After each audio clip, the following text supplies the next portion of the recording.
guests as well as our, today we have signers to help us with delivering this to be more inclusive. And, um, and I'll pass it to Anna to do the housekeeping and we'll start. Hello everyone, welcome back. This is the final session of our TUC workshop series. Lovely to have you here. Hello Mark, I can see you're online as well. So housekeeping section, there will be a Q&A at the end. So you can either put any questions in the chat or raise your hand to ask a question. We're going to let everybody, if you wish to actually ask a question live, you can. Please be respectful to all others. We want everyone to feel welcome, safe, and able to express themselves. Accessibility features, we have a captioning service by Burbit. Thank you, Burbit. And BSL, we have two lovely ladies, Carol and Karen, which have been provided by Sign Solutions. So thank you very much for that. If you'd like to switch on captioning, go to the bottom of the Zoom screen, click on closed captioning and click show subtitles. So without any further delay, we're going to pass you back to Dr. Nasser Sayabi, who's the CEO of Microlink, and then on to our expert colleague, which is Michael Buckfield, who's going to talk about empowering deaf people through technology. Thank you, Anna. Today's format is slightly different. As you have noticed, we have BSL signers to help those who with hearing loss, and also we will be allowing a video and audio. We'll be enabling it so you can participate. If you have a question, you can raise hands and we can give you access to the camera and the audio so you can ask your questions. I hope you'll find this session very useful. It's a very important subject matter, and we need to really look at life beyond the COVID and return to work. Traditionally, we know people with hearing loss have a far less prospect of successful employment. You know, the job market is quite tough for deaf people, that's for sure. The government schemes like Access to Work, as great and fantastic they are, they don't always cater for the full needs of deaf people, and that's been a long ongoing issue. However, deaf people do work through challenging times, especially lack of awareness among employers, lack of job opportunities for sure, and certainly not having the right communication support can be a real barrier for their progression. Over the years, we've really worked hard, both with the community, with the government departments like DWP and large employers, to highlight some of those barriers are really easily overcome. Technology is a great enabler. It also provides a perfect vehicle platform for giving more independence to people with hearing loss. Of course, hearing loss is not just one category of people. Not everybody is deaf. We've got people with different level of hearing loss, moderate and very severe. It can happen with your aging. It could be, people born from the very young age as well. And many people also would have used technology like cochlear implants to try to bring hearing back. But obviously, life is never the same as somebody who doesn't have hearing loss. So we are aware that these challenges impact many hundreds of thousands of people, especially in the work environment. What Michael will be covering today is a range of technology solutions that can work alongside your human support, BSL support workers. And these are really important, especially post-COVID, because during the COVID, I'm sure a lot of deaf people felt isolated. Employees weren't really prepared, and means of communication were reduced down to video conferences like this, and maybe not many employers had enabled captioning or provide captioning as every day. Now, we've been very fortunate to be supported with some of the industry's best. I mean, Verbit is a very good solution for people who need, 100% accuracy in captioning. It's a fantastic technology emerged over the past 2 years. And so we are very pleased that they've supported our campaign, and they are really a good resource to have. One of those last minute arranging a meeting where you don't have your BSL supporter, or indeed for people who don't actually do BSL. There are lots of people with hearing loss who do not do sign. So it's a very, very good way of keeping everyone included in meetings. And particularly now that the remote working might be here to stay, some deaf people might prefer to work from home. But without having the correct equipment, the correct sort of technology, they would be left behind. So hopefully Michael will give you quite a few tips and advice on how this could be resolved. Anyway, I'll pass it to Michael because he's got a lot more useful things to say than I have. Over to you, Michael. Thank you. Thank you, Nessa. And yeah, hello everybody. It's nice to meet you all. And as you know, I'm Michael, and I've worked for Michael Lind now for over 20 years as a assistive technology consultant. And part of those roles has been researching, advising, and supporting people across a broad range of disabilities or conditions, with a heavy focus on being a hearing specialist.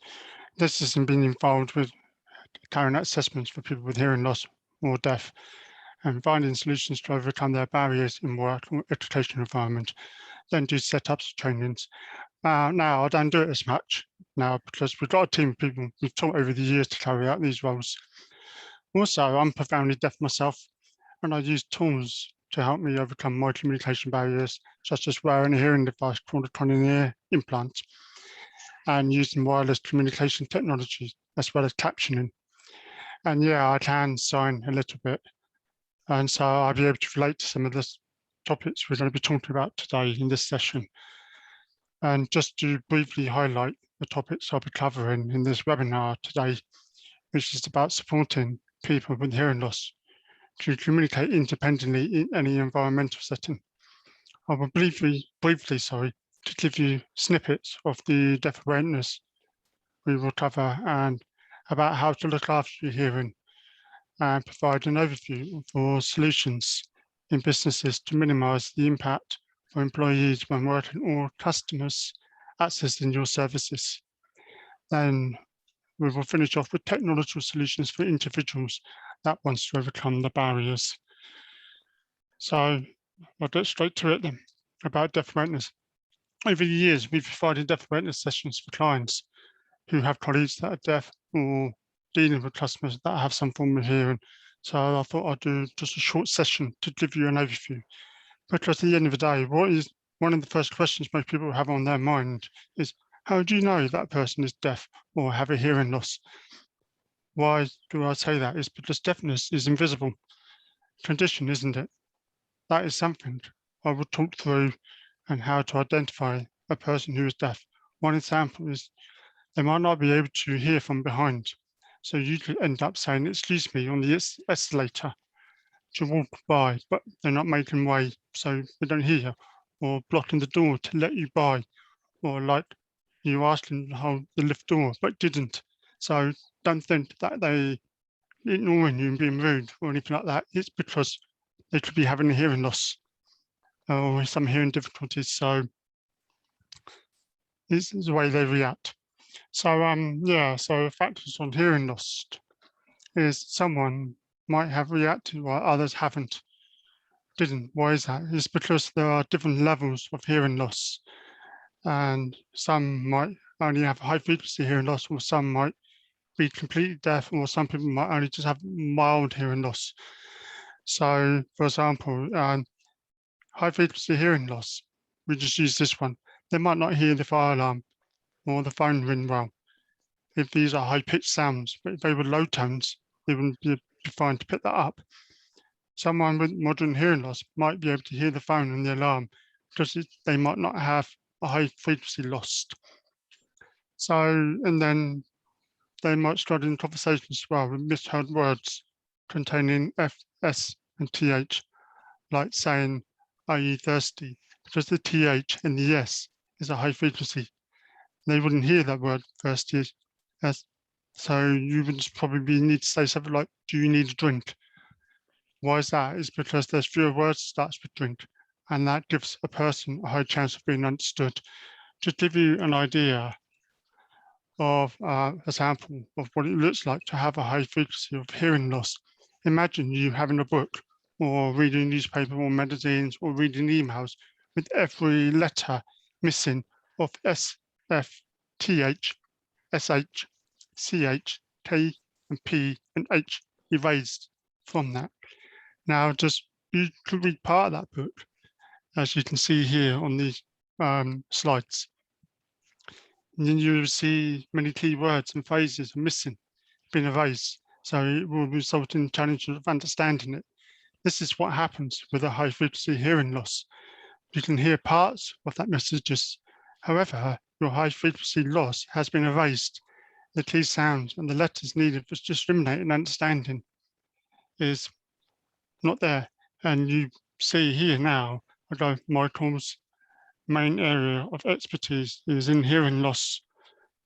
And then, so that becomes a problem for me. And then he's deaf himself. Say deaf, for example, some people might hear that isn't dead. So he's dead himself. You never know. So that's to be a confusion. So I'll leave this now and go on to the next part. I hope that gives you an idea. Obviously, you can ask questions in a minute after this short deaf awareness session, if you don't mind, please. So to emphasize what deaf means, because in the dictionary, it means it's someone who's unable to hear or partially unable to hear. So it's not clearly defined, and not everyone likes to be labeled deaf or hearing impaired or anything. From experience, most people would be happy to have with saying have a hearing loss, which would come under the term of hard of hearing, not able to hear well, meaning born with a hearing loss or later in life, where they have trouble understanding what's being heard. While deaf is identified with someone who's most likely born with no hearing, or lost their hearing as an infant. And also, what's important is the capital D is usually recognised as part of their cultural identity within the deaf community, and they mostly use sign language to communicate and take pride in their official language with little or no access to English and don't wear hearing aids. So why do deaf communities communicate, in BSL? BSL is British Sign Language in short. This is a language in its own right, with grammar, structure, syntax, and words that is not related to spoken and written languages, therefore not following the same structural sentences of English. Because how do you communicate if you're unable to hear? To show you what I mean is, this is a sample of the British Sign Language structure and what it would look like from English to BSL. Michael, So, yes. Michael, I'm sorry to interrupt you, but we've got a few people in the chat saying that you're talking very quickly. Okay, I apologise. So yeah, it's okay. It's all right because you're in a flow and you're presenting. Yeah. So you just slow it down a little bit so that Joanna and Lee. Does anybody want me to go back a little bit? Well, they haven't asked that. They just asked if you could just slow down a little bit so that they can capture everything. And I apologise. I should know better. I think just a little bit nervous. That's okay. That's okay. You're in flow. It's all right. It's fine. Yeah. Joanna did say, is it possible to say again slower the letters that are difficult in high frequency loss? Okay. So she did ask that. I think that was the S's, the F's, the P's. That kind of thing.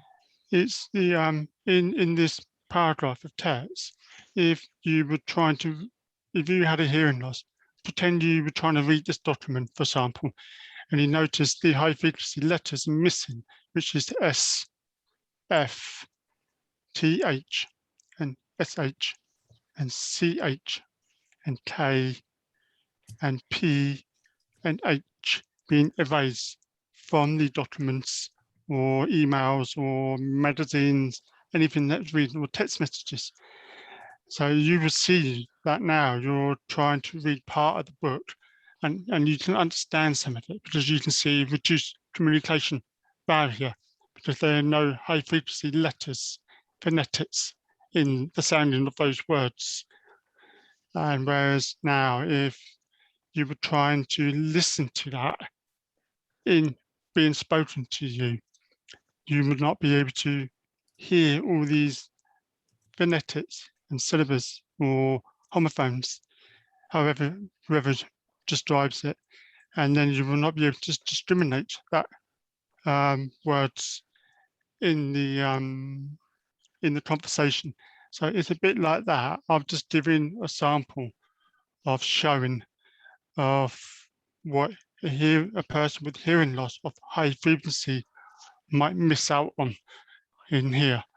So if I was to relay all that, repeat everything that's here, it would be Michael's main area of expertise is in hearing loss sector, as he is deaf himself. He supports assessors in finding the right solutions to reduce communication barriers for people who are deaf or who have hearing loss, as well as carrying out assessments himself in both the workplace and educational facilities. Now, I know that, and you know that now, because I've just said it all. But if we were just having a random conversation, this is what it could look like, missing out some of these phonetics in the words. Okay, is everybody okay with that now? I hope. Yeah, Joanna says thank you very much. She That's just okay. can't, when you're talking very quickly, she can't pick up some of those finer details, but yeah, the rest of the pace is fine. She said that's great now, so you can make That's it continue. I'm sorry, I'll go away. Yeah, that's all right. Okay, so everybody's okay with what deafs mean and why do deaf communicate in BSL? Okay, the interpreters are now going to switch. Brilliant. I may need to be highlighted. Right, yeah. Thank you. Okay, so as explained about British Sign Language structure, it's different. So to give you a first sample is an English person would obviously, a person who's speaking English in a normal structure would normally say something like, why was the black cat climbing the tree in the garden yesterday? So that's a normal way of speaking and writing. Whereas an interpreter or a deaf person would sign differently by saying, yesterday, your garden tree, black cat climbed Y. So that's, you can see it's different. And you got the question part at the end. Like the second sample is my grandma is from France, but my granddad is from Canada and they met in Paris. That's English speaking. That's normal structural language. Whereas in sign language, you would say something like, my grandma from where? And then you say France. Then my granddad from where? Then you say Canada. And both meet where? And then you say Paris.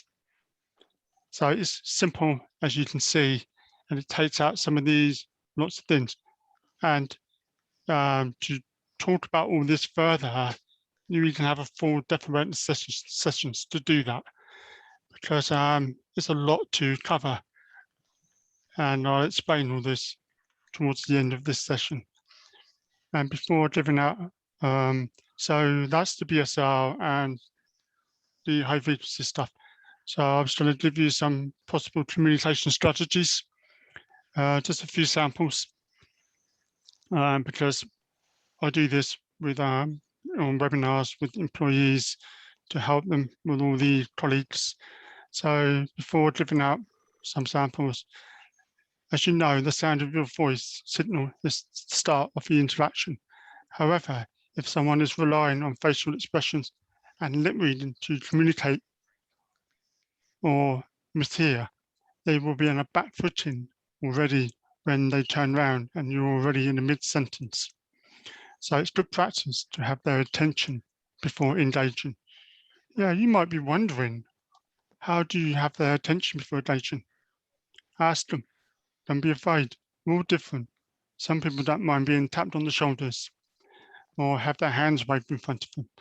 I like people knocking on the desk to get my attention, as it's a low, heavy tone and it's loud, and I can feel it as well. So it doesn't make me jump when someone sneaks up behind me, because I've had that in the past. I have. So some tips on communication. One is when you're on conference calls, mute the microphones, because it helps to remove unwanted background noise. Why? It's because someone with hearing difficulties, especially wearing hearing aids, can't discriminate speech from noise and will completely mishear lots of words. I've heard dogs barking in the background and people drinking and eating food or typing away on the keyboard. That muffs the speech, which can be frustrating for those that are trying to listen. So that's why it's important to mute your microphones. Yeah, and another one is we all like to talk in groups, whether that's meeting in the office or on conference calls. And it helps if one person is speaking at a time to avoid overlapping. This can also help to make sure captioning is more accurate, or for the interpreters when signing to the deaf person or people if they're used, because it can get confusing and disorientated. And so during video conference calls, meetings, or in offices, or having a conversation in person, ensure the room has good lighting with no faces in shadows, because poor lit rooms or light bulbs behind would cause people to struggle when trying to lip read as well as trying to listen. It's the same with sunlight. So you head back to the sun, they're not going to be able to see your face well. And same with light bulbs. I have that in the past loads of times. I'm always turning around to make sure my deaf friends can lip read me fine. I do. So that's the communication strategy. As I said earlier, there's so much to cover on deaf awareness, such as lip reading, tinnitus, roles of interpreting, and how technology benefits people with hearing loss and condition-related hearing loss, like Meniere's disease. These sessions can be tailored around the employees who is deaf, because not everyone uses sign language or born with hearing loss, and it can happen suddenly.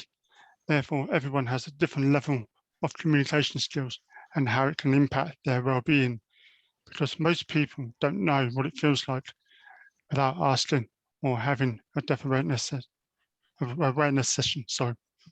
So does anybody got any questions on this deaf awareness stuff at the moment we've got? And I'm sure NASA might be able to cover some of this as well, because obviously this is important because of NASA pointed out about the COVID and how people trying to communicate when they wear masks in the offices, and it can be very tricky or going around, whereas on the webcams, it's usually a little bit easier because you can lip read. But that's what deaf awareness is for, to help you to improve your communication techniques with these people. Okay, questions, anyone?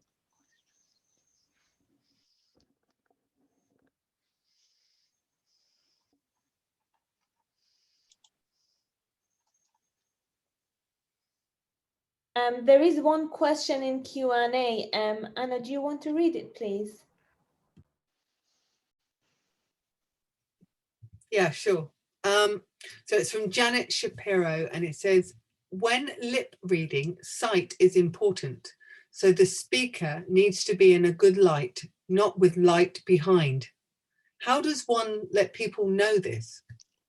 With the deaf awareness session, we encourage people to be mindful.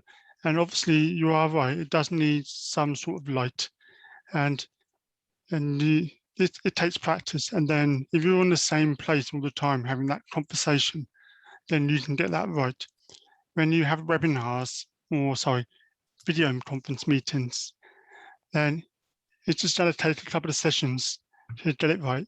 And I strongly believe that the person who chairs the meetings should ask the individual who lip reads to make sure everybody is in good lighting situation.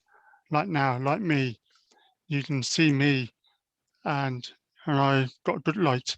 But in this morning, if the sun was out, it would be too shiny So you might not see my lips as good. Like NASA, you're not seeing at the moment. He's got good lightning. It's very bright. It is the same as Anna. So, and the interpreter, and that's the sort of lights you need. Now, I've been in webinars, deaf awareness sessions with blinds behind, making the room dark, or having the sun behind them. And I highlighted those factors to these individuals, and it's something they've learned. So it was very useful for them. I have another question from Lee Starr Elliott. So the question is, do you think deaf awareness training is better coming from a deaf person with lived experience of language and culture? Yeah, I agree and disagree, because why is because you have a deaf person doing it, which is great, and they can relate to those deaf people. And also you do have some people who do have a lot of experience in deaf awareness, but some people do like to have a deaf person giving deaf awareness, because it feels more relaxed and comfortable, and it just proves that someone like me saying, sorry, I didn't hear you clearly, can you speak that again, please? And they'll be going, oh, okay, and realizing that they need to speak with clarity to get their conversation across to me. And that's a good sample. I mean, there's activities that we usually do to do these deaf awareness as well. And it does depend on what the requirements are, and they can be tailored to the individual employee who works with these colleagues, or they can be tailored just to generic customers on a broad range of deafness in sign language, lip reading. So does that answer your question? Yeah, hopefully Lee got that. Yes, you would prefer a deaf person to deliver the training. So yeah, you can go on with your presentation. That's it for now. Okay, John did ask that can we have a thumbnail of the speaker as he lip reads. So yeah. When we're doing the screen share, we can't do both.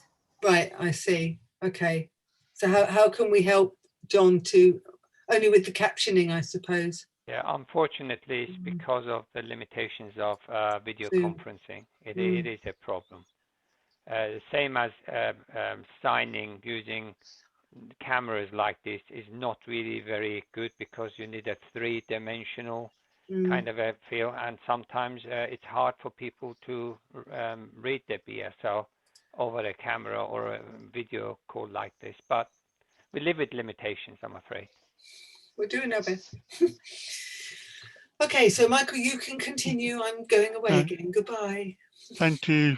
I thought it'd be good to touch on the hearing care a little bit, because we do live in a very noisy world now.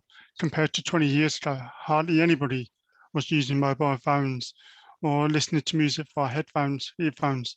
And today we're consistently hearing everything: music, TV, traffic, shopping centres, coffee shops now with the espresso machines. Never heard that 20 years ago.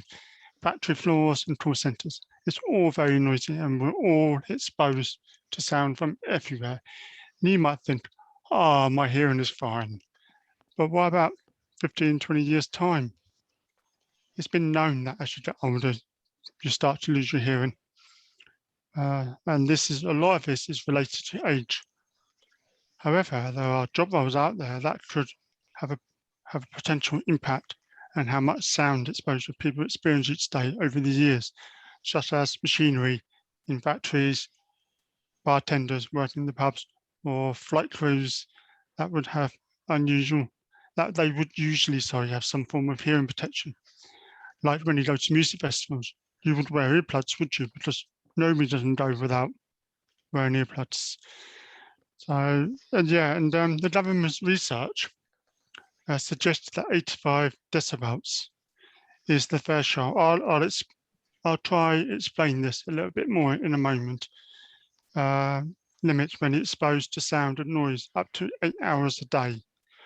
For an additional 3 decibels increase, sound level doubles. So, for example, if you were listening to a phone call, music, or were in a noisy environment, that was registering sound output at 88 decibels, then that exposure would be reduced to 4 hours a day. So just to give you an example of this is here in this chart, you can see a normal conversation is 60 dB. This is in a quiet room and you're just having a chat like me now with all of you. However, if you went to a rock concert, the sound output registers at 110 dB, as you can see here. It's important to note that most people will wear earbuds because without them, your ears can only handle this level of noise for less than 2 minutes. So this is why music is the second biggest cause of hearing loss, why aging is topping the list. This is known as noise-induced hearing loss, and you wouldn't know the effects until years later. So I hope that gives you an idea on the decibels and that.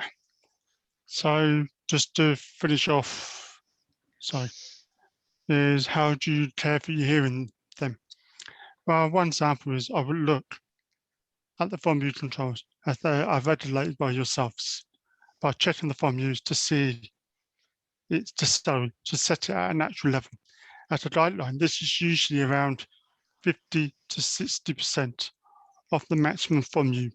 So for example, if the maximum volume is 10 or 100, set it down to 5 or 6 or 50 or 60, because exceeding this would be too much for your ears.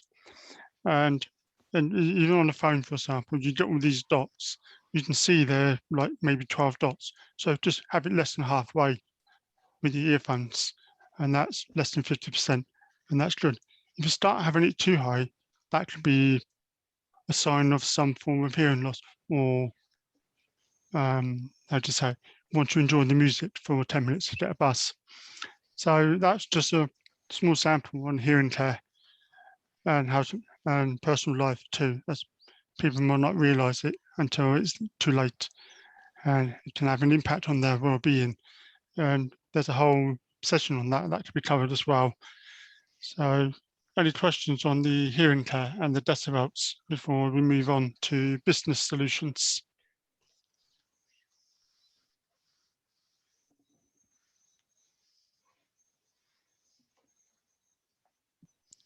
Okay.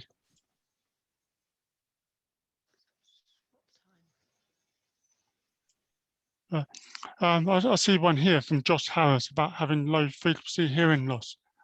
Hope this is being considered. Yeah, in the deaf awareness, Josh, I would talk about that around your low hearing loss, giving examples of what you could be missing. So for example, I haven't got it here, I would have a banana speech showing what phonetics you might be missing out on when you're trying to listen. So, and that's just one example. That would be on a full deaf awareness session. That would be. So I hope that answers the question. Okay, I'm going to move on now. Does Nasser, do you want to add anything, or are you okay? Right, okay. I am on mute. I'm sorry, I'm on mute. So no, carry on. Okay. You know. All right, okay. So business solutions, accessibility for hearing loss, solutions to make premises accessible for people with hearing loss. As I mentioned earlier in deaf awareness, hearing aids can pick up noise and speech equally. So for example, you're at a kiosk to purchase some tickets with your environment being noisy. How do they hear you?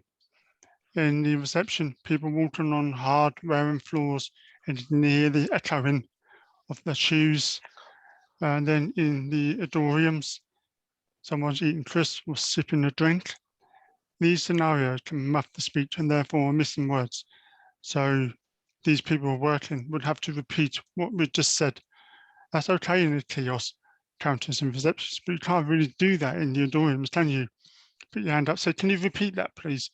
Because you didn't hear that joke while all the audience was laughing. Also, they might be too strict about their hearing loss. So you all know subtitles are available for people with hearing loss on TVs at home. It's on the news everywhere. It's on movies like Netflix or TV and programs. And not everybody has their videos created with caption and subtitles.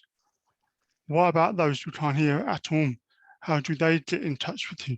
Particularly those without signs and BSL as their first language. Do we want to give them their independence or having to bring someone with them all the time? Why should they have to do that? We should provide something that's accessible for all these people.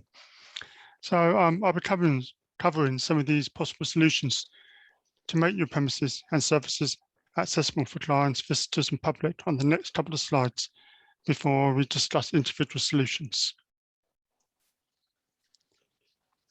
You've all seen these logos everywhere in shops, banks and cinemas, mostly where public would visit.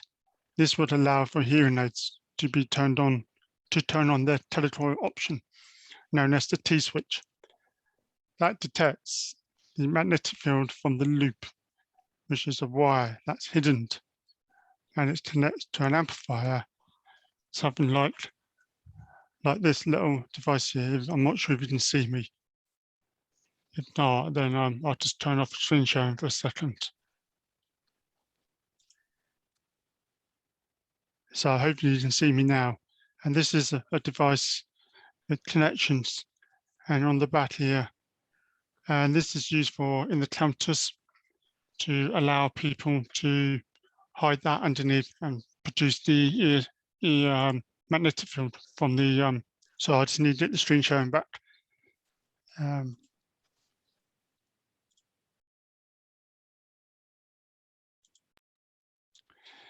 Yeah, so, and then that helped, that unit I just showed you, as well as all induction loop systems, helped to improve that clarity of speech with minimal background noise. And it's been around for a long time due to them being effective and reliable. They've just been, it's part of the building regs and British standards. So it's something that's well acknowledged. It is. So some solutions are counter loops for receptions that can be used to install under the desk, or counters with a desk microphone that are usually straightforward and easy to install. They're just done quickly, set up, done, move on. While large loop area loops, are designed for meeting rooms or auditoriums. You don't need to have an induction loop system in all the meeting rooms. Maybe just the one room, so it's accessible for visitors attending those meetings. This solution works differently to counter loops, as it would use things like copper tape as an induction wire, a loop that fits under the carpet around the rooms. Rather than using standard microphones, we can use what we call boundary microphones that picks up speech in close proximity. These boundary microphones, they just sit on the table, and you can be a meter away, 2 meters away, and the speech just draws into it. In the auditoriums, for staff or audience for theatres, TV shows, the amplifiers could be connected to the AV systems they use. So you would still need the wiring around the rooms. And if you can only have it in one area, then it can be done, but preferably the whole place, so you're not forced to put these people in one area. And there is also portable loop systems, like this one here, which I'll show later, I will. And then they can be used in reception meeting rooms, although these need to be checked and set up before use. And they come in 2 flavors: small portable style with a handle that sits on the table or counter. Yeah, they're effective, but not as effective. You've got to be close. You have, or in a kit that's got wires, to put around a room linked into the amplifier and microphone. Ideally, these are for setting up events around the country.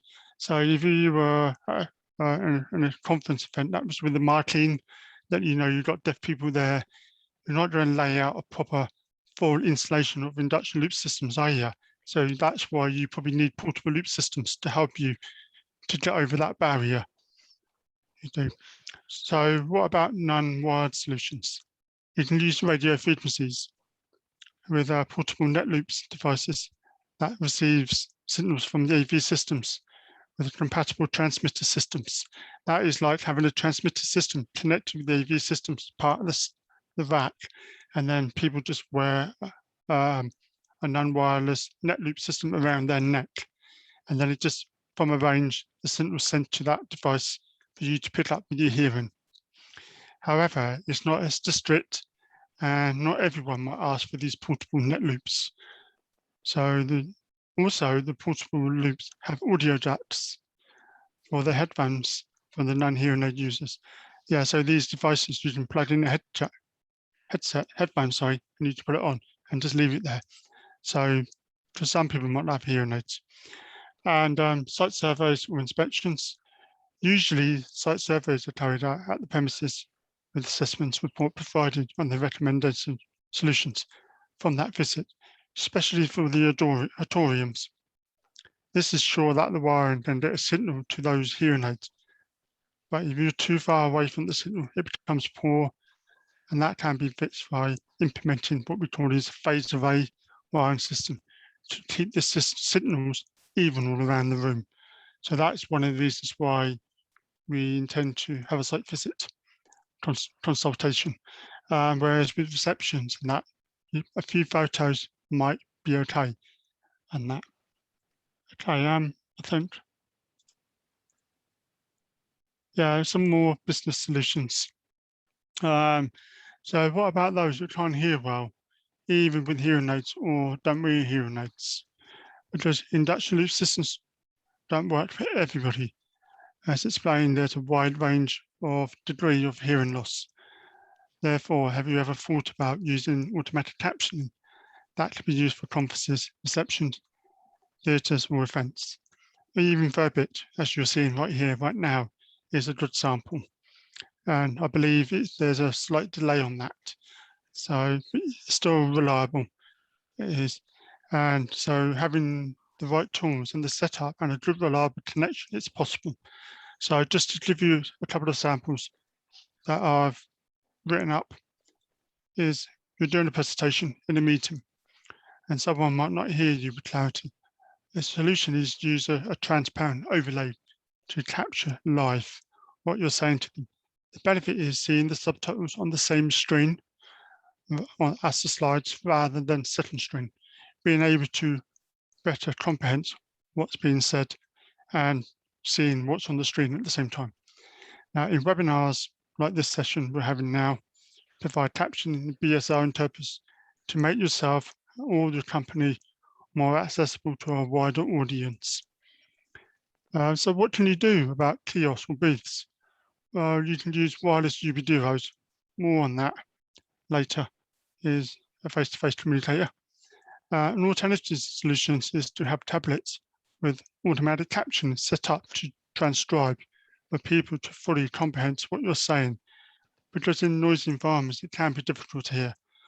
What about tannoy announcements? Everybody has the same problems, which I'm sure is possible if they all interlink with the computer systems. So you can produce a caption. It's like football matches, for example. There's people speaking on the tannoys, and I'm like, I can't pick all that up. But if they had live transcription at the same time, but then you wouldn't be able to watch football, would you? So just a few ideas. And last one is videos. This is interesting to know if all your videos on companies' websites have subtitles. If not, then you're turning away thousands of viewers with hearing loss as they are unable to view those videos. Yes, you might think they're expensive to get done, but that's not the case anymore. There are software platforms that can automatically create the subtitles for you, and you only need a human person to proofread them to add any possible errors as you watch videos. It's rare, but you need it, just to make sure. It's possible, and it's possible to add BSL interpreter into your videos as well. It is. So that's, yeah, last one on business solutions. I thought that was it, but my bad. Yeah, human supports for deaf, because providing automatic caption or subtitles, you might want to use sonographers instead. It's really down to user preference, and they are speech-to-text reporters using special phonetic keyboards. Looks like a small piano that joins the phonetics together to create the words that appears on screen. Very useful for situations where you might not be able to use automatic captioning, like teleconference calls or office meetings. So I have used this service from time to time when I'm struggling with strong or heavy accents in conference calls that can support automatic captioning, and maybe large group meetings, so I don't miss out on the vocabularies I'm not familiar with. And yeah, as explained earlier, in BSL uses different English structure, therefore BSL interpreters are provided for those that communicate in BSL as their primary form of communication. Not everyone can fully sign in BSL, as it takes years to learn, train, and it's a very technical job, which is why clients hire BSL interpreters whose role is to translate their role is to translate so that are able to comprehend from the person who is speaking, like what you're seeing on the screen now with the interpreter translating for me. Access to work, just to briefly discuss that, is I use access to work funds to support my communication needs for work, just like a lot of other deaf people or people with hearing loss, to supply for communication support. These communication supports can be on-site or remote. It's down to user preference, but just be aware on-site will cost more. On the next slide, I'll talk about a new business model for having remote BSL interpreters and captioning. And a lot of people, last one on the events, lots of people host events for clients or audience, like expositions, product launches, or just seminars. And do you companies make these communications accessible for those with hearing loss? Another reason why interpreters or captioners are hired to communicate is alternative format. Sorry, Nessa. Can I ask a question? Yeah, sure. Do you think the past year and more use of video has opened up, enabled more deaf people to participate, or is the video sign is not as effective as on site and in person? I think from what I've been reading, for me, I like being on site because I can hear better and I don't have to worry about all these backgrounds and distractions, and it allows me to focus on the people's individually in that room and be more engaging, and people don't have to stop talking, and then they just join the fun and do activities, and I can see all their reactions as well. So meaning I know they've understood me or not.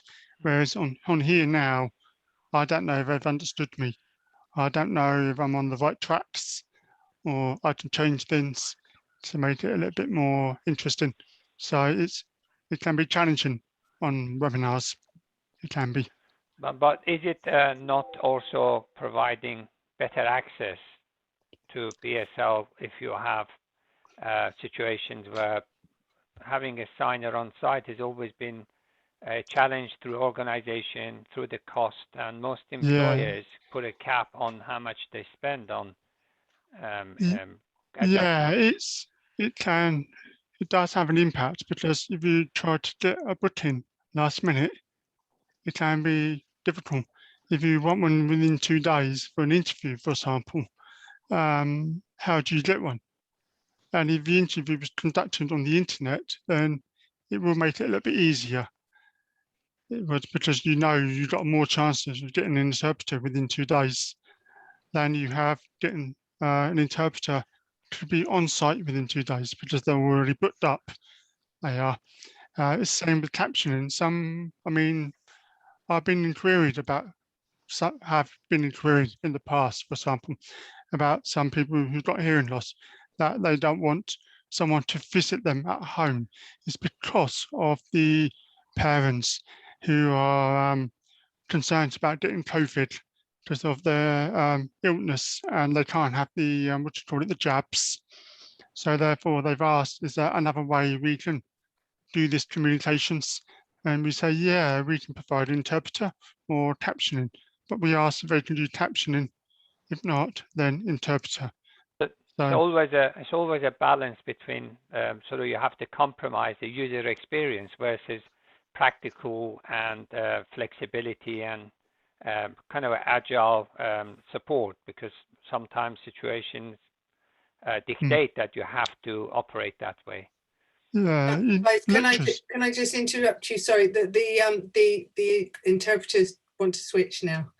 Okay, sorry. Okay, no, it's okay. Just keep them in the back of your mind, because they're working so hard there.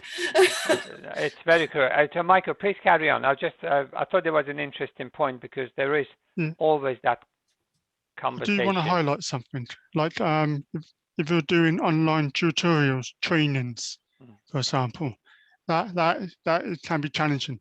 So it's good to have interpreters or captioning there online if you can get them, because how are you going to comprehend all this information when you're being taught to, like today, for example, pretend this was a lecture or a training session for your employment, introduction to work, and you can't go in the office.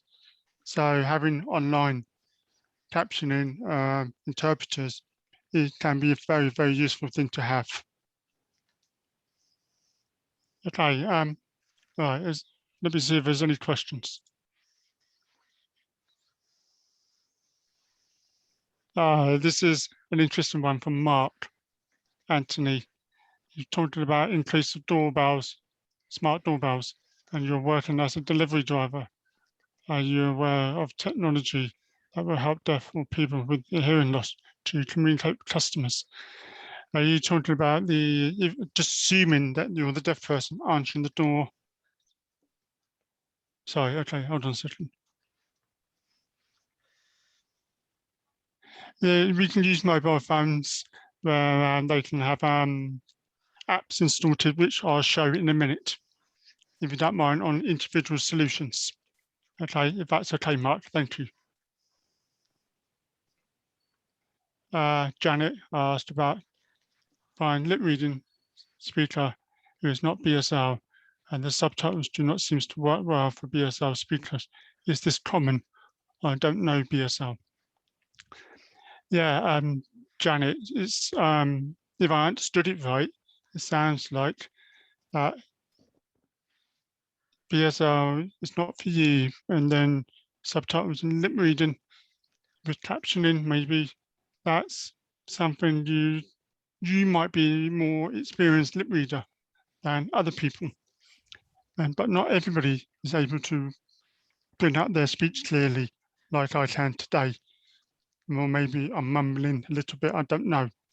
So it's a tricky one, because everyone's different. So I don't know if it's common or not. Everyone's experience different. Mark raised another question again. If you have a live event video that needs to go straight out, with the equipment you were talking about, could you add BSL captioning? Would that work? BSL interpreters, it depends on their availability. We would have to see if they're available. We can talk about that in a minute on another slide. Maybe we can look at that and see what the possibilities are for the future solutions of a new business model, if we can get it implemented, which we will, hopefully. As for captioning, it is possible to get live captioning straight away. It is whether you can do that with Verbit or not. I don't know how many hours notice they need, but I know there are some captioning platforms that can be integrated into Zoom that can use live captioning. That can be. John Harris has pointed out BSR is not the only sign language. My father-in-law was an instructor in Deaf Training College and was upset that he could not communicate in this country with the sign language he used. Okay, John, that's an interesting one. I'm hoping the platform we don't show in a minute, we'll be able to get an interpreter from another country and communicate remotely and see it on the platform from another country. And that might be able to translate it from English to the language. Like, for example, I managed to find an interpreter who can pick up speak English, translate that to Danish language, and then sign that in Danish sign language. Yeah, Mark, that's fine. We can talk about that in a minute on another software. Okay, well, brilliant. Thank you for those questions so far, everybody. Let's move on to individual solutions. Okay, this new platform that is called Sign Glasses, and it's a booking and remote service platform for clients who needs remote interpreters or captioning for training, lectures, and webinars. This all works over the internet, and clients can make appointments requests themselves via the user portal. And it's possible to request specific interpreters. Not guaranteed, but it's possible. Then the admin will check the interpreter's availability and confirm the bookings for you. When the day comes to use the interpreter for your own session, log near the time. I'll show you all this in a moment. Actually, I'll show you it now. I will. And let me just get it up. Just bear with me.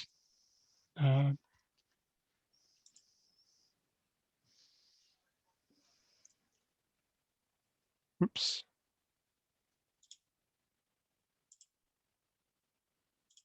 Here we are. Okay, so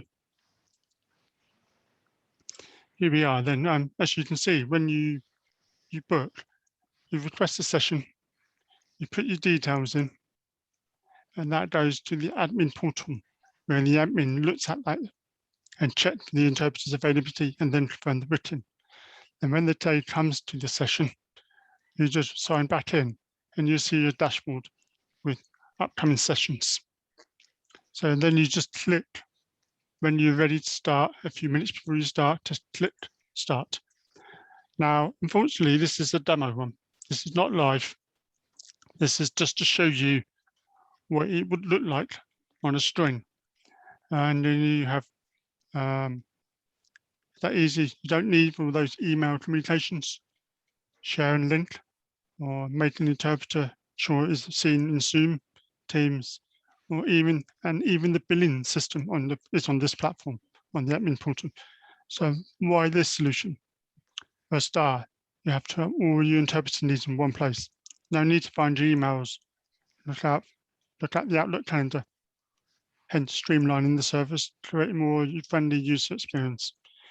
Now, just to go through this portal, for example, you got a webcam on your laptop facing the classroom or meeting, or if you were on the webinar or training session, online training session. So the interpreter's there picking up the speech, listening. You don't have, the interpreter doesn't need to have the web camera unless they need to see the PowerPoint slides if it was being shown, so they can describe it to you if needed by the presenter. And then you have obviously the speaker out, and then you have your own camera to see your face on the camera. Well, for the interpreter to see your face if you need to do any sign language, you do.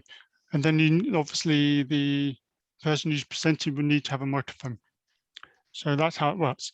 And also what you can do during your session, which, by the way, these are recorded, these are live. And if you have any concerns about it, don't worry, because they are secure on service. And You cannot download them, and they have to stay, and they have a time limit. It's something that we can agree on these companies who use the services for their employees, as well as universities, things like that.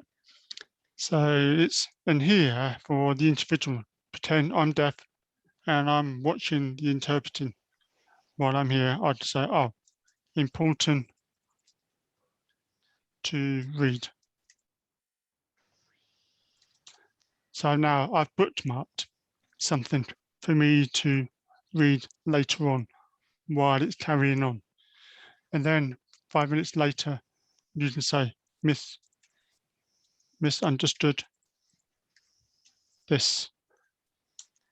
So need to follow up because I did not understand it. So 2 ways of following it up: speak to your tutor or presenter, or watch the video again. So you can click on it later.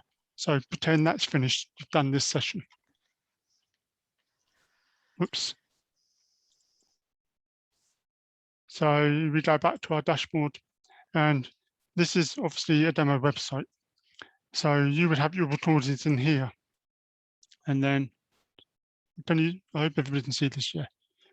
And then you have the bookmarks here, and if you was to click on it, then you can see the list of bookmarks with the dates and times and everything, and you can tab it, click it, and then it takes you to that recording.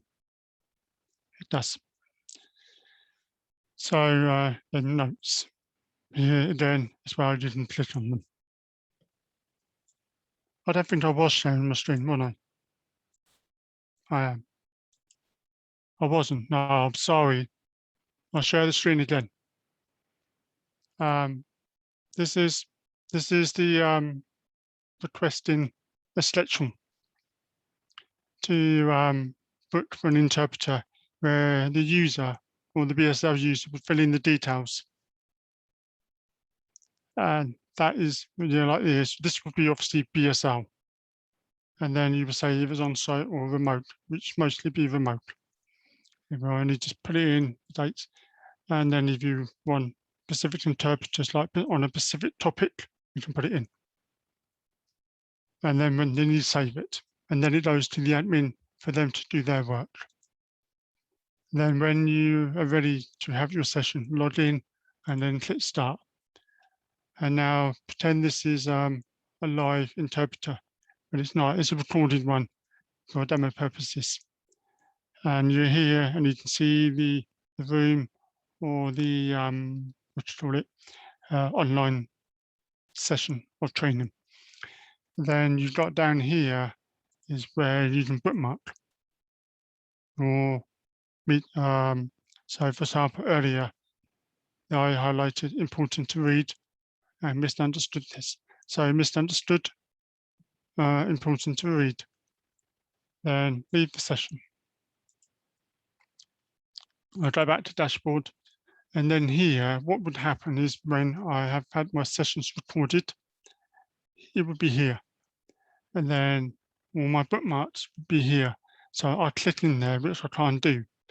Then I goes to the bookmark tabs and click on that specific bookmark. Say, for example, misunderstood. So I'll click on that and then I'll scroll my video back a little bit, and then I'll watch that video again with the interpreter because it's already been recorded. It has. So I know, I understood that now. Brilliant. Now I can delete that bookmark and don't worry about it anymore. And then there's the important part that I highlighted. So I need to watch all that now because I need to recap and retain that information. So here it is. I do it because it could be related to questions you might need to ask later on in say, a multi-choice questions to recap what you've learned. You never know, or a revision for exams to complete your course to get yourself a promotion like that. So yeah, okay. Here is, yeah, the benefits of having this, as I said, is the interpreters are accessible from anywhere to match your requirements. in the UK. So you're not restricted to your geography area. Want to use a Danish or German sign language interpreter? It's possible if we can source of them and meet the technical requirements, as long as the interpreters meet the technical requirements, because not all interpreters can do everything. And we, like I said earlier, we need to make sure that the interpreter can pick up the English and translate into Danish or German sign language. So they need to be able to know English, German, and sign language in their own country. And not all interpreters can cover every topic. So we could try to get the one that matches your needs or close to your needs. And it's no need for them to travel. So for example, you're doing a chemistry subject and the interpreter is in Scotland and you live in London. They can't come down, but very good interpreter on chemistry because they understand all the vocabularies and they'll be able to pick it up straight away for you and you can use it. And I've just mentioned the useful features. So, and also what's important about all this is it gives you complete independence and flexibility. It does. So it's a very good thing. It's a very good thing to have. It's growing in America, and we've just about to bring it over into the UK. We are, and although the interpreters are expected to be booked for 2-3 hours at a time, we're hoping once this takes off, interpreters might be a bit more flexible with 1 hour bookings if they know they were getting 10 bookings a week from the same person, things like that. So that's something to look at in the future. And also, obviously, I've mentioned here, you see a picture here with glasses. You'll be asking me, what are they? Well, they're wearable glasses, smart glasses, and you can have the interpreter over the lens, over the top of the lecture rooms or office environment that you see through the lens. Now, the benefits of having that is you don't have to look at the tablet of the interpreters all the time. You don't. So, for example, you want to be training, you want to write notes on your paper, for example, sorry, and you need to look down on the screen and you can still see the interpreter in your glasses. You can. And then also, it allows you to engage independent learning. And lastly, it could be used for training to be, say, a plumber, because you could be down under a sink trying to do the plumbing work, whereas the instructor can just say back everything without having to have the interpreter being there to sign it to you, you getting out and looking at the interpreter and then saying, sorry, I'm struggling. Whereas the interpreter can just sign to you, say, do this, use their hand movements to mimic what needs to be done. This could be used for like mechanics under the car bonnet, looking at the engine or doing the brakes, or being a field engineer or working in the labs. The possibilities are endless, and it gives you your independence. It does. Okay, so that's the sunglasses. That is, and I'll just see if there's any further questions. No. Okay. Right. So streamer, just we're already doing all this at the moment. We're in a video conference call or a voice call, conference call only, and you're struggling to listen or unable to focus on the conversation, only wishing you had confused subtitles like you do at home on TV. There's a few solutions to help you overcome these barriers. One example is Microsoft Teams, which has built-in captioning, which works well, and the accuracy depends on the clarity of speech and the vocabulary used. Also, you're unable to save the transcripts as notes for review. What about other video software conferencing platforms, sorry, do they support? Do they support automatic captioning?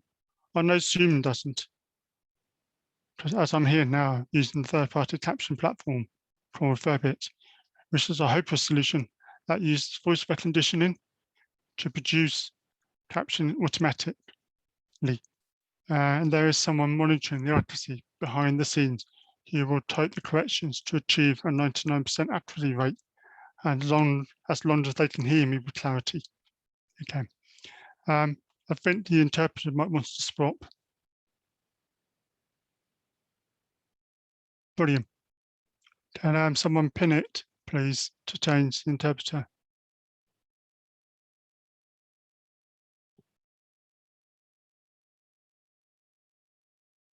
Okay, awesome. Yeah, so that's just one possible solution of many about these video captioning software, third-party captioning software. Michael, could you just hold one moment? I'm just Yes, wondering, because the videos are pinned, I'm wondering whether people can see your presentation. I'm not able to. You can't see my presentation now. No, I can't. Maybe I'm just checking. Anna, is it okay for you? Yeah, I can see the presentation. Oh, good, good. I'm so sorry. I just didn't want to actually carry on if that's people fine. were. That's All right, fine. thank you. No, that's okay. What I'm doing is on when I see Carol or Karen, I'm going to the top right-hand corner where there's 3 dots and I'm pinning them. Good, so good. I can hear Michael, but I can see Carol or Karen. Thank you. And That's perfect. And That's that pins perfect. them. Okay. Okay. Bye, Michael. Okay, right. As I was saying about the captioning, we've discussed about the voice recognition and or Fairbit, and using human to improve the accuracy rate as long as they can hear me with clarity. And Microsoft Teams got built-in Zoom, built-in caption. Silly me. And so that's just some possible solutions of many. And this one here is called Streamer, which instantly produces spoken words in real time on a compatible web browser for those who struggle with listening comprehension. Once set up, it's easy to get started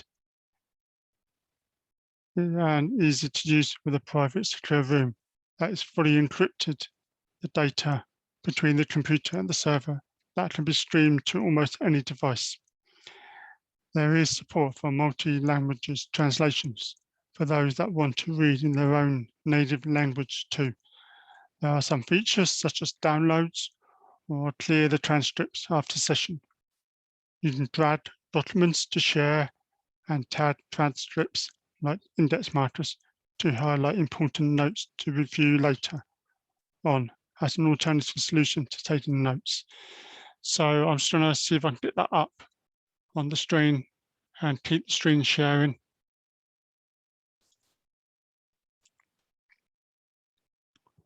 And what I'm going to do is I'm just going to use my other device to talk into it. So just give me 10 seconds, please.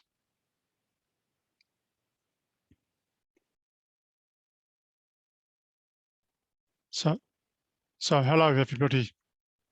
As you can see, I am now talking to the computer and you can hear my voice as well. Now pretend I'm the teacher or the lecturer talking to the audience and you're watching the transcription of this conversation.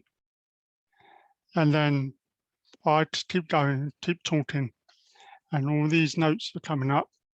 And then you might want to say, okay, this is important because it's about homework. And then you just press enter here and you highlighted it. That's yours to be able to read later on, because there's a lots of things you can do with this. Like I said to you about dragging documents, tagging the index, like I said. And there's a couple of tools as well, which allows you to use transparent overlay. I don't have that on at the moment, so I'll leave that one for a moment. That transparent overlay can be used for presentations. So you can see it's being on the screen.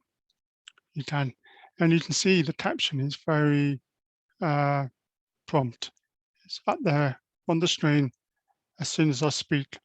And some of them has punctuations, commas and full stops, because it's using conversation captioning services. not voice dictation like Dragon. So it's different kind of platform it is. And also, I thought it'd be good to let you know there is a new software coming out for this service called Caption All, which is due to be released soon. That captures speech from all multiple audio sources, as if you were hearing this from the computer speaker, headset or headphones. So it's a useful tool. And also, for to show you here, and I can download transcripts. So I can download day, last hour, and I can put it into a document or text and that. And I can ask for it to be a summary, which is a briefer version rather than the whole text. So here we go here like this. It can be long, short, or medium. And then you just click download. And then it just downloads it. And then you just click on it to open it. You can. So it's very good to use. And this can be linked with Zoom here. And you just have to follow the instructions, which is part of the training. And then we go through all that and get it all set up. It's the setting up that takes the time. But once it's all set up and working, it's easy to use. It is. It's very simple because all you're doing is clicking to log into the website and then click on your private room. And then here you are. And then if you need to talk, you just click on the microphone here. And my speech is coming up on there now on both devices. So there we go. So that gives you an idea, as I said, and there's no booking required. And it's a monthly subscription. And it can cover a lot of your needs, such as one-to-ones, online learning, training, remote working, watching videos, listening to audio files, webinars is possible too. Not tried music, so no idea. So it allows you to manage your own resources independently. It does. And then you can see here tasks, oops, like this. And so here we go then. I see there might be a question. So I think that's the end of that slide. Let me just minimize it for a moment. Yeah, let me see that question there for a moment. Joanne's asked me, can Streamer be used with Microsoft Teams? It can't be integrated into Microsoft Teams, Joanne, but you will be able to set it up and have the web page on a separate screen and the Teams on another screen, or with the new Caption All service that's coming out, you can take that window box and put it here to see in front of that screen.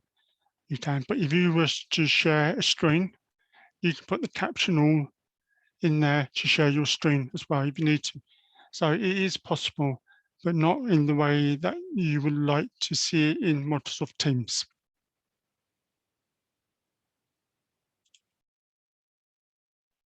Right, okay, I think I've covered everything on that one for now. I have, oops. Excuse me, can I just have a bit of water, please?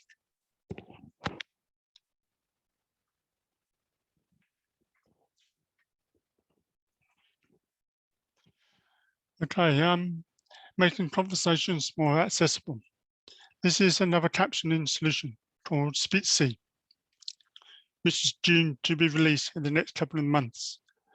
I just wanted to let out there, which can be useful for those in meetings. While a streamer can do that, however, it involves a lot of hardware, tablets and microphones for each person if you want each individual person speaking. So you can identify who is speaking. You can, excuse me. So, and that's why I saw this solution. It's simpler, because all you do is get your team to wear a microphone as a lapel, which these little things here and they've got different color codes. And these microphones are designed to intelligently filter speech in noise. So basically identify what is noise and what is speech and filters it. That allows you to capture conversations, which gets transcribed into text on either a smartphone, tablet, or a laptop. So how does that work? Well, each speaker has a unique identifier showing different colors that matches the color of the mics, and it instantly produces speech bubbles as you're talking. It's a bit like those text messages in WhatsApp when you have group discussions, you see speech bubbles everywhere, and you've got a name on that so you know who it is. Whereas on this one here, on the phone, for example, is you've got a yellow with a yellow mic, you've got a red and a red mic. So you identifying who it is talking, and it separates the text. It does. It can be useful for engaging small social conversations in lectures, like on a project, or small group meetings. That helps to improve your listening comprehension and face-to-face. Because again, it gives you your independence, because you just take the device, take the microphone and say to your colleagues, can you wear these microphones, please? Thank you. And then just have the phone here or tablet here or laptop here, and they're sitting there and you just follow the conversation. You'll be going, oh, Nigel's is red and Michal is blue and Graham is green. And then you just go and you say, okay, now Graham, can I speak? Because you know who it is because you spoke on the bubbles. You have.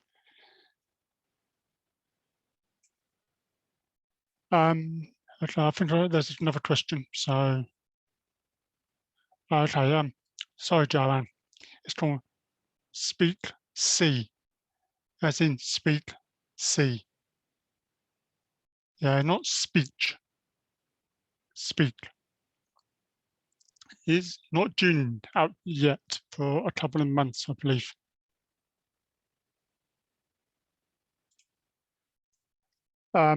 Okay, this one here is a free app called Microsoft Group Transcribe. And while I'm doing this, talking to you about it, I'll see if I can get this up and running live so you can see it and what it's like. And hopefully I can hit it work. We'll find out in a moment. So, oh, brilliant.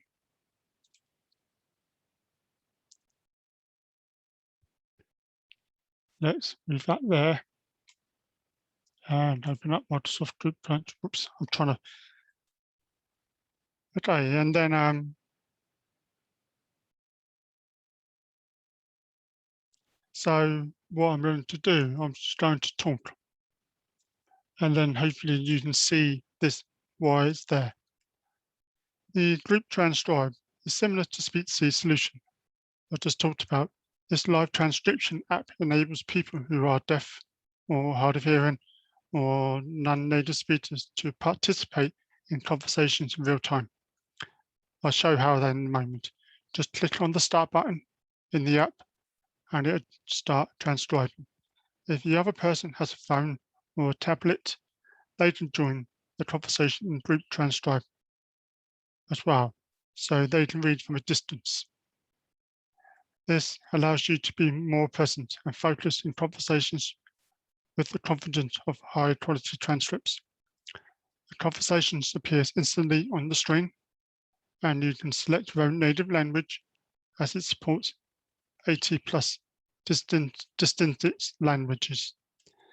The transcripts are automatically saved, which can be reviewed at a later time and shared with other people who were not in attendance. And so you can see now here, it's been pretty good.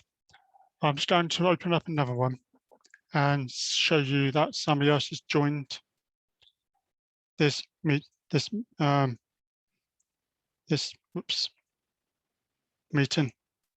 and hopefully it works. So I'm just going to stop the talking on this microphone for a second.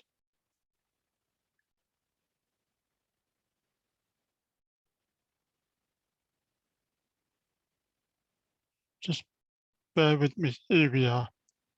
Brilliant. I'm just going to move that microphone out of the way. And here I am talking on another device. And now somebody else has joined the meeting.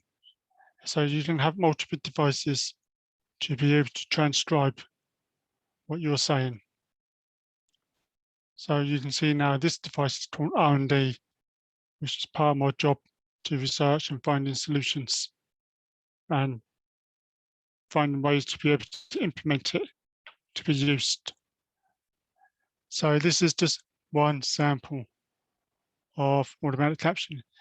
And it's important to note, I'm going to turn them all off.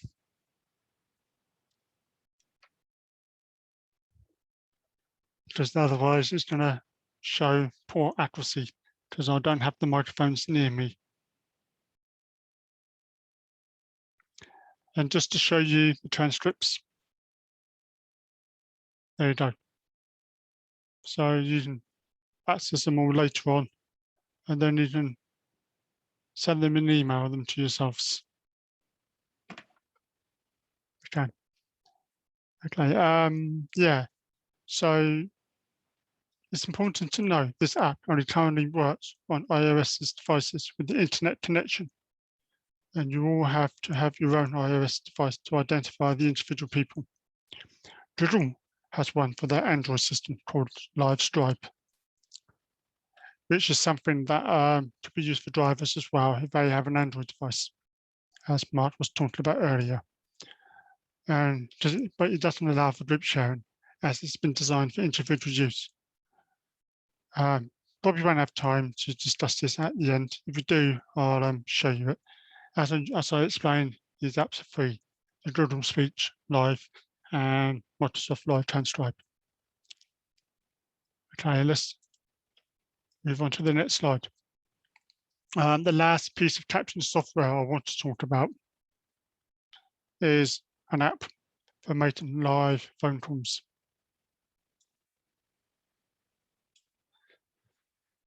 And that produces caption while you're talking. It also could be used by managers or team leaders that are responsible for their employees who are deaf or have a hard of hearing or loss of hearing, sorry. For example, an employee who's a field engineer or works in the career service. And if you both have the app, it makes things easier to get in touch with each other, to check in or talk about technical issues or access to a road being blocked off. I'm sure you get the idea now. You can manually type what you're saying to speak if need to.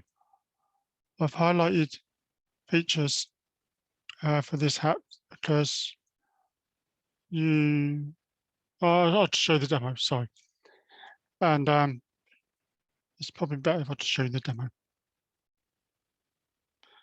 I can't make a phone call, okay? But I'm just going to pretend that I've done one a while ago. And here we are. Someone was talking to me, and then I was talking back, and the transcripts, it gets typed up on the screen. And as you know, you can use the keyboard, bring it up, and then you can type into it. So it's possible to use any type of phone, and you don't need to install an app on that phone. And that's a paid for version, but the app to app is free for calling and works, as I said, it works on iOS and Android devices. And it needs internet access, it will. It doesn't use the mobile phone network systems, it just uses the internet connection, and you have to register your phone number to use it. It's a bit like Text Relay or Relay UK or Next Generation Text Service, whereas you use Minicom or software on a computer, you speak to a third party, and that third party listens and types on the keyboard back to you for you to read. So it's Mm. so this is an alternative, and it can be used for, like I said, managers to a deaf person to be able to get a hold of them and checking in your employees to make sure they're well. It's part of your well-being, really. It is. Okay, I see there's another question, I think. Yeah. Michael, this for people who work in call centers with hearing loss and working from home, is that not a big challenge? Yeah, I'm about to talk about those Oh, listening all right. devices in a minute. Okay, good. In that case, I'll just let you get on. That's just captioning. That is, yeah.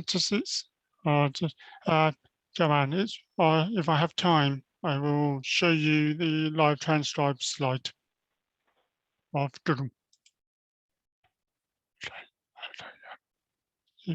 Right. Here we are. We'll leave that one for a moment. Let's do the one NASA wants me to put in before we run out of time. So Phonic Wireless Solutions. Yeah, this is wireless technology to bridge that barrier and improve clarity of speech. Before that, I thought it'd be good to explain, as I said in the Deaf Awareness Business Solution slides, all hearing aids picks up speech and noise equally, while people with hearing difficulties don't wear hearing aids as such as those with mild hearing loss or high frequency loss can benefit from solutions such as this technology to help them with their listening comprehension. So I'll explain some of the hardware in a moment, because you want to call and you hear the background noise, the off environment noise.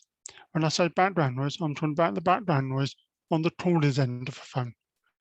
And you're pressing now on your ears hard, and you have the thumb you maxed, and you're struggling to pick out, comprehends that speech. And therefore, you're trying to discriminate that speech from noise.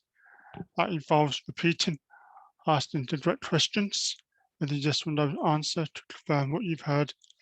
It can be exhausting because of having to increase your focus. And people intend, as I said, people intend to increase volume, which isn't good, as it can distort the speech or possibly damage your hearing further in the long term. Other scenarios of people with hearing difficulties is attending meetings. You could struggle to hear the speech from the other end of the room or table, or from the presenter giving a presentation, as the speech has to travel towards you in the ambience and noise, so environmental noise. And as the speech waves travels further, it gets weaker. So by the time it reaches you, therefore you're unable to hear with clarity.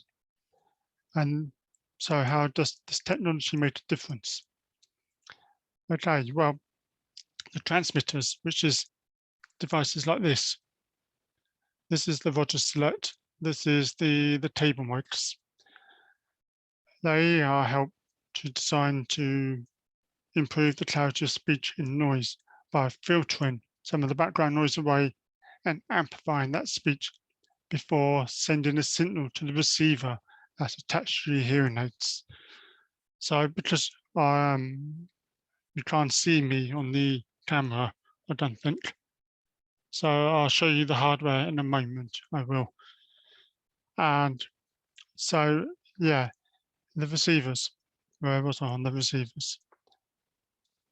Yeah, and this blocks out the office environmental noise and no need to have the volume settings at the max, meaning it'd be easier on your ears and you don't have to strain yourself to listen very hard. And these mics can be easily set up with companies' Tenefi systems or used in meetings, and it does make a difference because thousands of people are using these solutions to overcome their struggles when listening. The unique thing about these wireless transmitters, they virtually work with any hearing aids, because all you need is microwave receivers attached to your hearing aids with what we call these audio shoes. I'll show you that in a moment, and wireless streamers to pick up signals. Some might ask, why not just use wireless streamers? Unfortunately, the software isn't dynamic to make these automatic changes to filter speech from noise or improve that clarity of speech. Okay, I'm going to have to stop sharing my screen for a moment so you can see me on webcam. I hope. Brilliant. Yeah. So here is audio issues I was talking about with this up here like that. So do you want to change interpreters? Okay. Anna, can you change interpreters, please? Yep, I think Karen's going live now. Okay. Oh, I don't have it on. Here, right, is another sample of a solution like this with my coronary implant, and this here is a receiver, very small. It is with 3 pins, and I've got an audio shoe, and then I have to plug it in there, put it on, and then it goes on like this. And then I'll put my system back together. Then I'll put it on.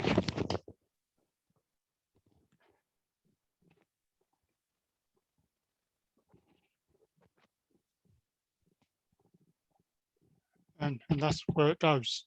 And then you have microphones like this, and you turn it on, and then you just put it on the table, and then you just pick up that speech, and it streams to my ears. It does, and it takes out all the noise, and it cuts the microphones off my hearing aids. It does, so you don't hear the environmental noise.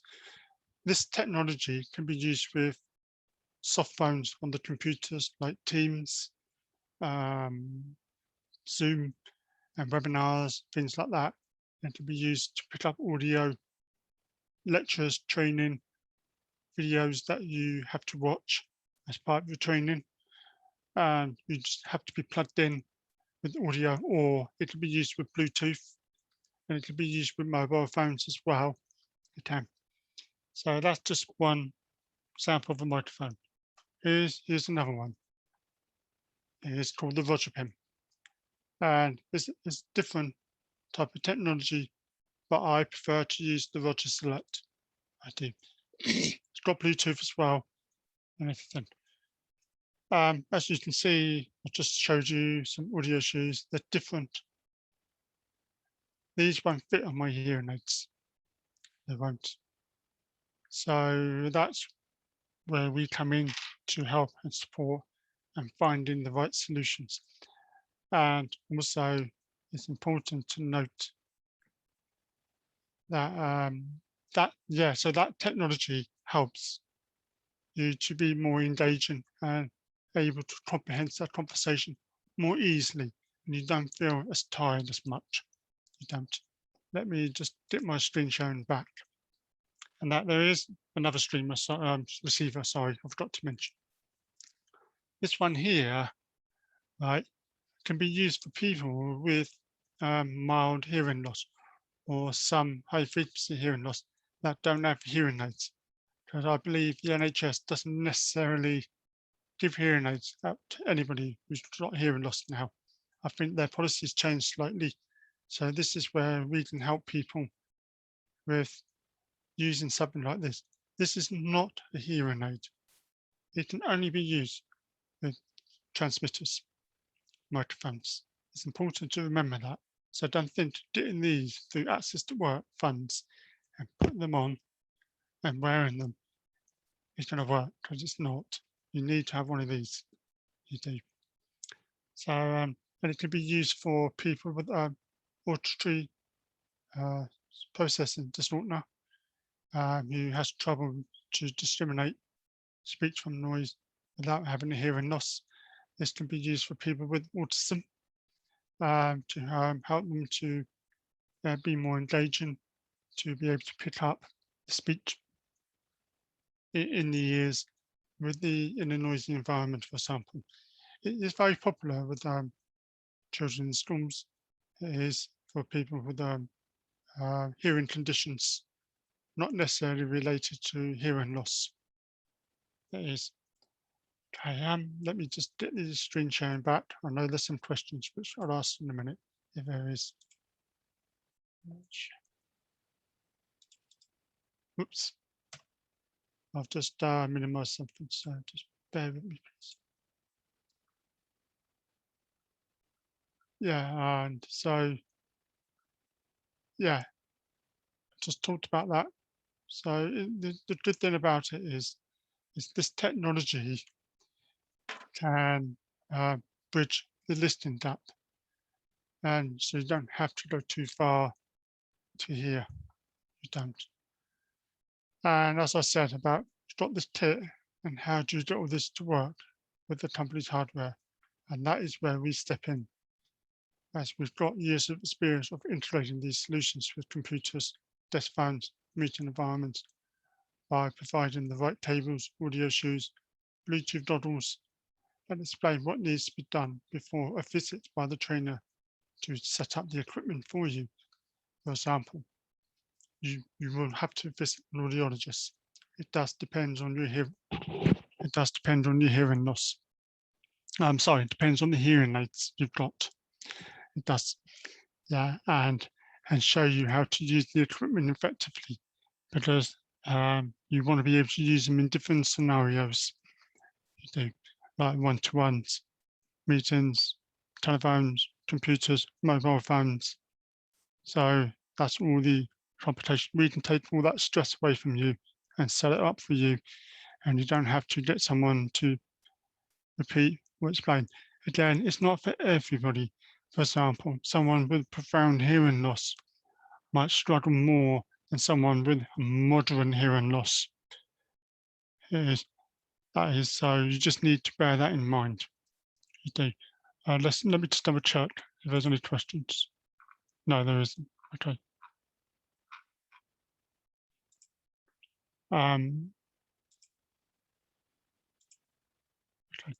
Okay. I'll go back to the previous slide. I will, and because before I talk about this product, here's the solution. Imagine you have a hearing loss or very deaf, and at work sitting at your desk, and people walking by saying good morning, etc., but you don't hear it, and when you need to talk with colleagues, you might not, because you know you can't hear or not hear well. How do you overcome that barrier? One of the solutions is to have a UB Duo, which is a lightweight, portable, and is a face-to-face communicator to create a barrier-free communication that bridges the gap between deaf and hard of hearing or speech impairment and hearing individuals, sending real-time text back and forth with ease. I'll show you a video clip in a moment to show you what it looks like in this situation. And therefore enjoy having spontaneous conversation instantly, anywhere, without barriers. That helps with their mental well-being by removing isolation, stress, frustration. So you could be talking about European football at the moment, and say England won last night against Germany, for example. So it just makes them feel part of the team. Another example is, we know this works because we've had this with an employee working in a supermarket. Customer asks for assistance and you're deaf.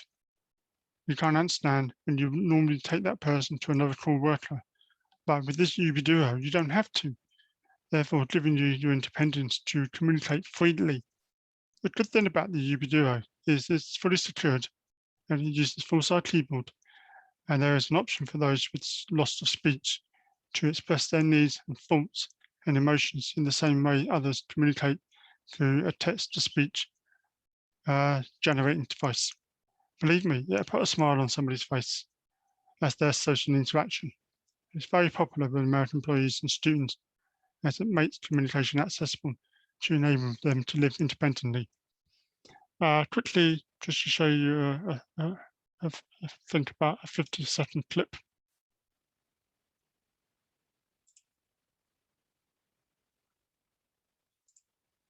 There we are. And I hope you can hear the audio. The UB Duo is extremely easy to use. Unfold the two halves and slide out the J-hooks to separate them. Tilt up the individual view screens and press the power button on each half. The device does not require internet, Wi-Fi, Bluetooth, or cellular data to operate. The two halves automatically connect with each other through a low radio frequency.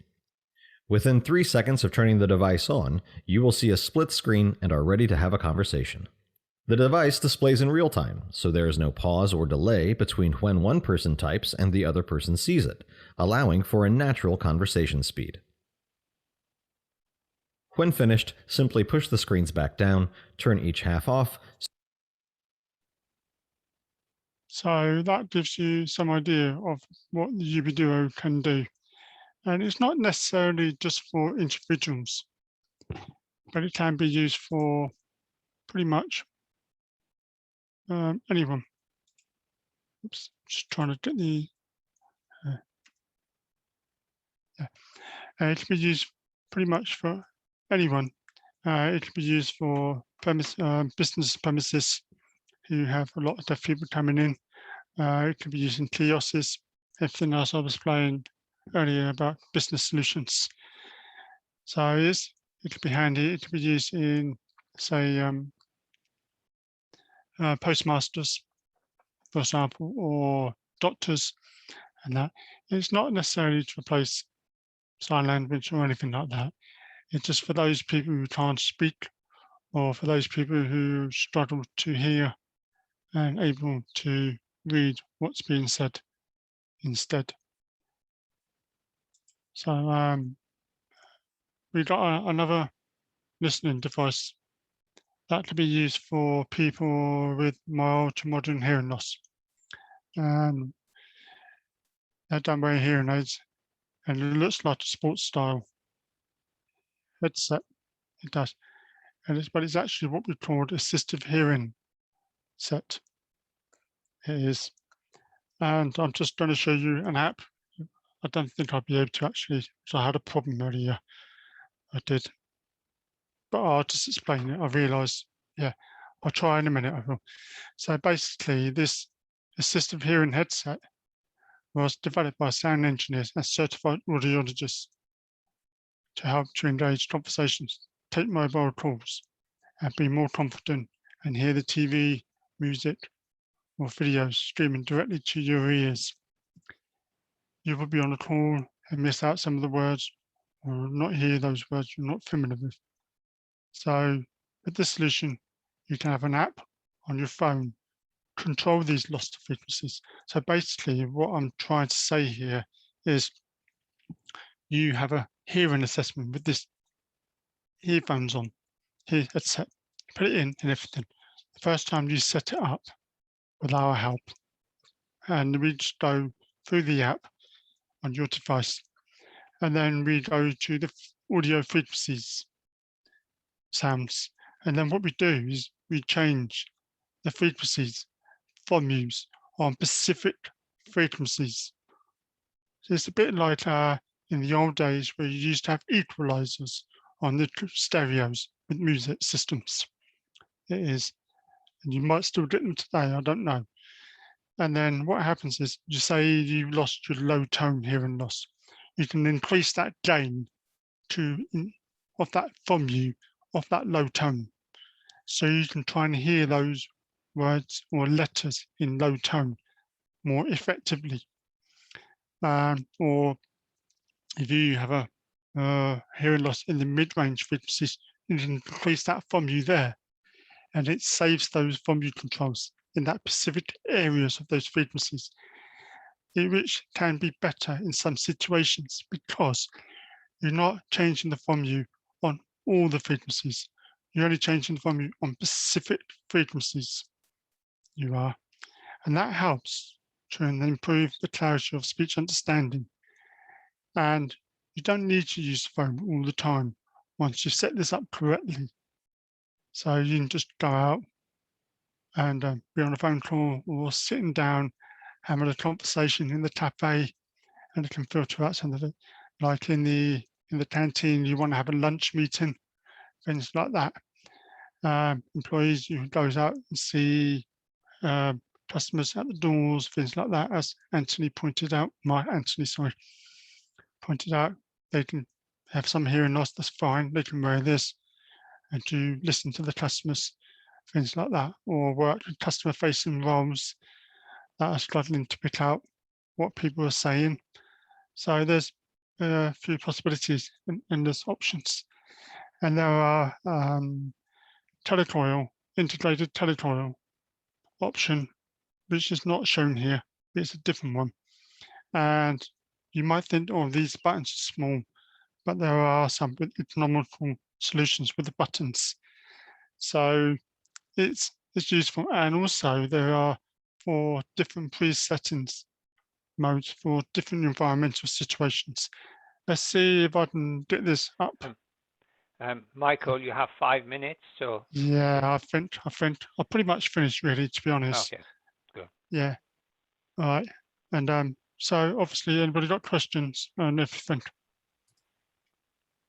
Or we can have an open discussion. We should have really offered a break in between. Yes. It's been 2 hours, and you've done exceptionally well on your own without any help. But really, the audience also needed a 5-10 minute break. So apologies to everyone. It got too we were too engaged and too excited, and we forgot.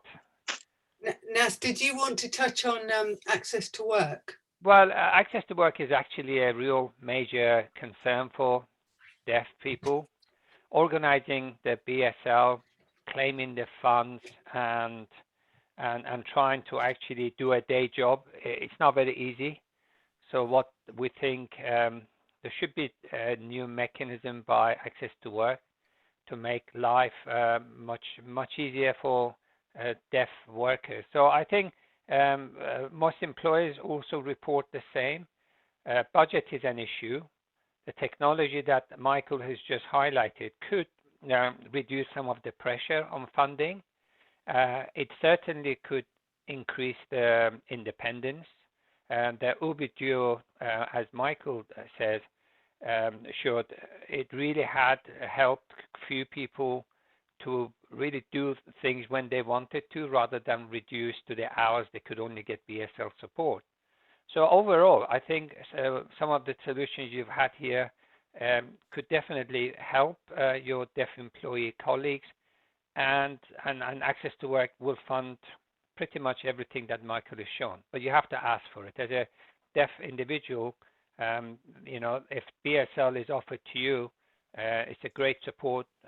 Definitely, it gives you all the kind of help you need in work, but certainly keep an open eye for technology to supplement what you're getting from BSL, and these are all part of the Access to Work's offering.